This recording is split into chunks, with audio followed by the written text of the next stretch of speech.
Shalom, salam berkat dari kami untuk pendengar sekalian.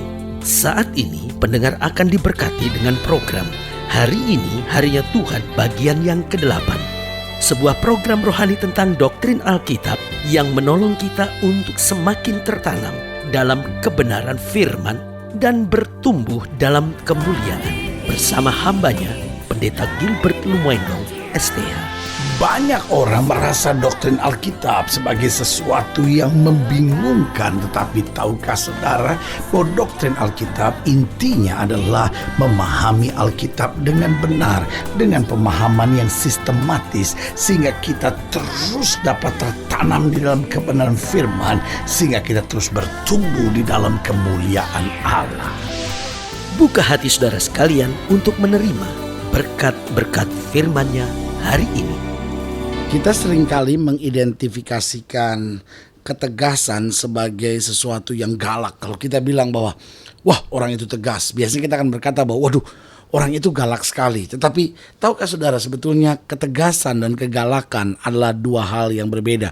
Ada orang-orang yang tegas tetapi tidak galak. Dan ada orang-orang yang galak tapi sebenarnya sama sekali tidak tegas. Karena galak itu bicara tentang kekerasan dan kekasaran hati seseorang. Tetapi ketegasan itu bicara tentang prinsip yang tegas yang diambil oleh seseorang. Sehingga ketegasan itu sebetulnya ada di dalam dasar hati seseorang. Sementara kegalakan adalah sesuatu yang keluar dari dalam kehidupannya. Sehingga kalau kita perhatikan, biasanya orang yang galak senang memaki orang. Orang yang galak senang memarahi orang. Hanya persoalan kecil dia marah. Lalu orang kita berkata, wah, dia tegas sekali. Sebetulnya nggak tegas. Hanyalah orang galak. Seringkali dia galak sama sekali tanpa ketegasan. Sehingga dia marah untuk perkara-perkara yang kecil. Tetapi orang yang tegas punya prinsip yang jelas dalam hidupnya. Sekali dia berkata tidak, dia akan berkata tidak. Tidak perlu dia berteriak untuk berkata tidak. Tetapi tegas dalam prinsip, tidak ada yang dapat menggoncangkan. Tahukah saudara, dunia hari-hari ini sedang kehilangan orang tegas. Tetapi dunia hari-hari ini sedang dibanjiri oleh orang-orang galak. Yang hanya memaki, yang hanya menyakiti hati orang. Tetapi sama sekali tidak punya prinsip yang tegas. Nah, saudaraku yang kasih dalam Tuhan, saya percaya hanya orang-orang yang tegas sajalah yang dapat mengasihi Tuhan dengan sungguh-sungguh dan bertahan sampai pada akhirnya. Haleluya. Selamat datang dalam program kita hari ini, Harinya Tuhan. Sebuah program rohani yang menuntun kita untuk menjadikan firman Tuhan sebagai dasar keseharian hidup kita. Karena selama kita menjadikan firman Tuhan sebagai dasar keseharian hidup kita, maka langkah-langkah kita adalah langkah-langkah yang berjalan dalam kemenangan. Haleluya. Dan di dalam program ini kita memang sedang bicara tentang ketegasan. Karena saya percaya ada banyak orang gagal dalam melakukan firman Tuhan. Bukan karena setan terlalu kuat. Bukan juga karena pencobaan terlalu besar. Bukan juga karena dia tidak mampu. Tapi seringkali banyak kita tidak berjalan dalam firman Tuhan. Bahkan banyak kita jatuh. Banyak kita akhirnya terpeleset dalam perjalanan rohani kita. Seringkali hanya karena kita kurang tegas. Nah, saudaraku yang kasih dalam Tuhan, saya percaya hidup Kristen adalah hidup yang tegas. Kita punya Allah yang tegas. Alkitab berkata pada hari terakhir akan datang banyak orang yang berkata, Tuhan, Tuhan, bukankah aku sudah bernubuat demi nama-Mu? Dan pada saat itu Yesus berkata, aku akan berterus terang kepada mereka, aku tidak pernah kenal kamu.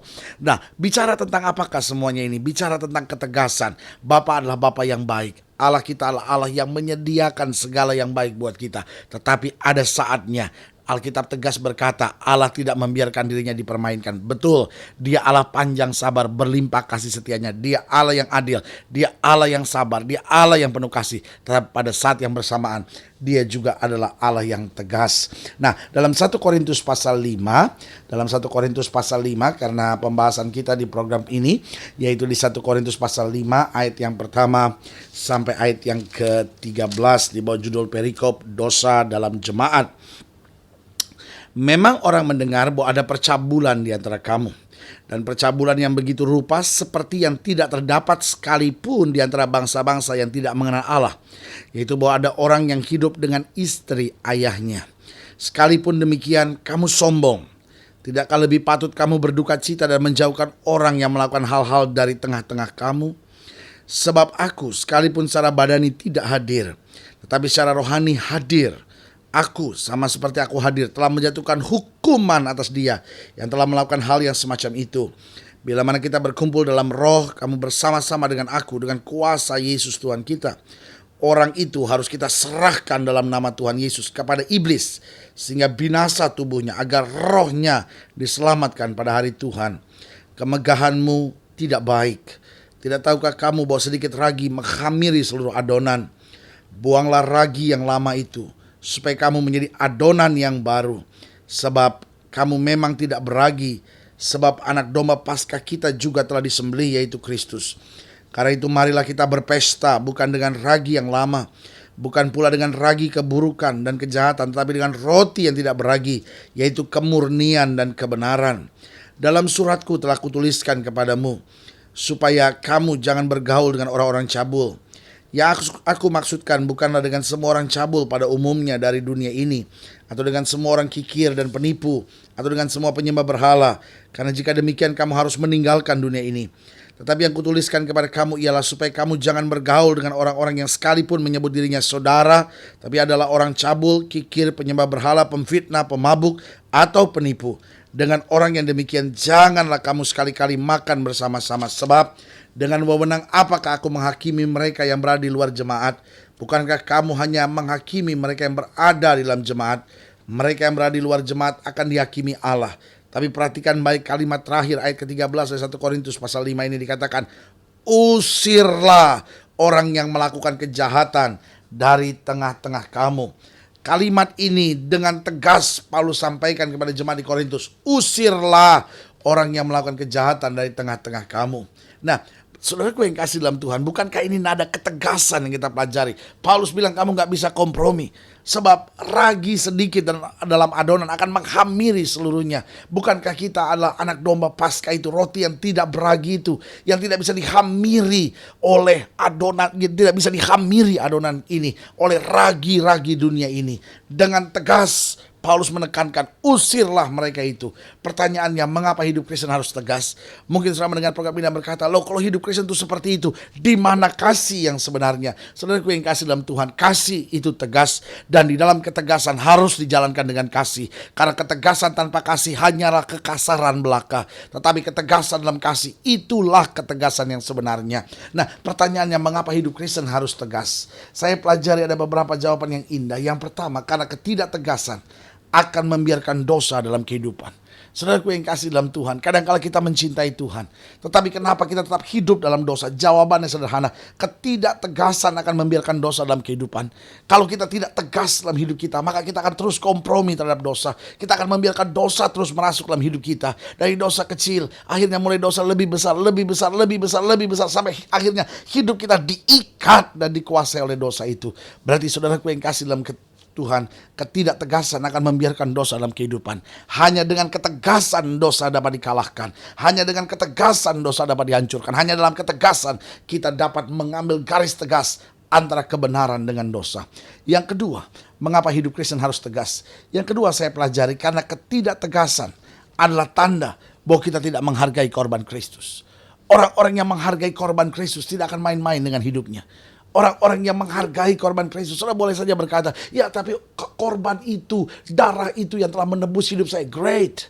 Tapi saudaraku yang kasih dalam Tuhan, kalau kita tidak tegas, artinya kita tidak menghargai korban Kristus. Justru karena kita hargai, Yesus tidak main-main. Yesus curahkan darahnya sampai tetes darah yang penghabisan. Waktu kita menyadari korban yang sedahsyat itu, waktu kita menyadari korban yang luar biasa itu, sudah saatnya kita hidup dalam tegas. Karena apa? Karena kita menyadari, Tuhan terima kasih buat korban itu. Saya tidak akan menyalibkan Kristus kedua kali dengan segala dosa dan pengkhianatan saya. Berarti sekali lagi saya ulangi, mengapa hidup Kristen harus tegas? Karena ketidaktegasan akan membiarkan dosa dalam kehidupan. Yang kedua, karena ketidaktegasan adalah tanda bahwa kita tidak menghargai korban Kristus. Dan yang ketiga, mengapa hidup Kristen harus tegas? Karena ketidaktegasan membuat hidup kita mudah terpengaruh. Orang-orang yang tidak tegas mudah sekali diombang-ambingkan. Betul dia beriman, betul dia cinta Tuhan. Tapi saudaraku yang kasih dalam Tuhan, Kalau kita tidak tegas, mudah sekali kita dipermainkan oleh dunia ini. Itu sebabnya banyak orang jatuh dalam dosa, bukan karena tidak mencintai Tuhan. Orang banyak bisa bilang, wah dia nggak cinta Tuhan, buktinya jatuh bangun dalam dosa. Tapi bagi saya sederhana, kenapa seorang bisa jatuh dalam dosa? Hanya karena kita tidak tegas. Kalau kita tahu itu dosa dan kita berkata tidak, apapun harganya, apapun resikonya. Saudaraku yang kasih dalam Tuhan, orang-orang yang tegas seperti itu yang akan berjalan dalam kebenaran. Yang keempat, yang terakhir, mengapa hidup Kristen harus tegas? Yang keempat saya pelajari, karena ketidaktegasan akan membawa kita pada penghakiman Allah. Kalau hidup kita selalu tidak tegas, hidup kita akan masuk dalam penghakiman Allah. Itu sebabnya ayat 12 bilang begini, sebab dengan wewenang apakah aku menghakimi mereka yang berada di luar jemaat? Bukankah kamu hanya menghakimi mereka yang berada di dalam jemaat? Berarti dari sini kita lihat jelas bahwa ketidaktegasan akan membawa kita pada penghakiman Allah. Tetapi saudaraku yang kasih dalam Tuhan, ketegasan justru akan membawa kita masuk lebih dalam kemuliaan Allah. Berarti hari ini kita belajar 4 hal tentang mengapa hidup Kristen harus tegas. Yang pertama, karena ketidaktegasan akan membiarkan dosa dalam kehidupan. Yang kedua, karena ketidaktegasan adalah tanda bahwa kita tidak menghargai korban Kristus. Yang ketiga, karena ketidaktegasan membuat hidup kita mudah terpengaruh oleh dunia. Dan yang keempat, karena ketidaktegasan membawa kita pada penghakiman Allah. Waktu kita mengerti ketidaktegasan membawa dampak-dampak buruk seperti itu, biarlah hari ini kita mulai berkata, Tuhan, Engkau telah begitu baik kepadaku. Aku hargai korbanmu, aku ingat cintamu. Itu berarti mulai hari ini aku tegas berjalan dalam kebenaran dan melihat kemuliaan Tuhan dinyatakan. Saudaraku yang kasih dalam Tuhan, jika saudara ingin dilayani lebih jauh, hubungi kami melalui telepon, hubungi kami melalui surat, kunjungi website kami. Karena kami ada untuk membawa Bapak Ibu Saudara senantiasa lebih dekat pada Tuhan, untuk mengalami kasih kuasa mujizat yang luar biasa. Haleluya.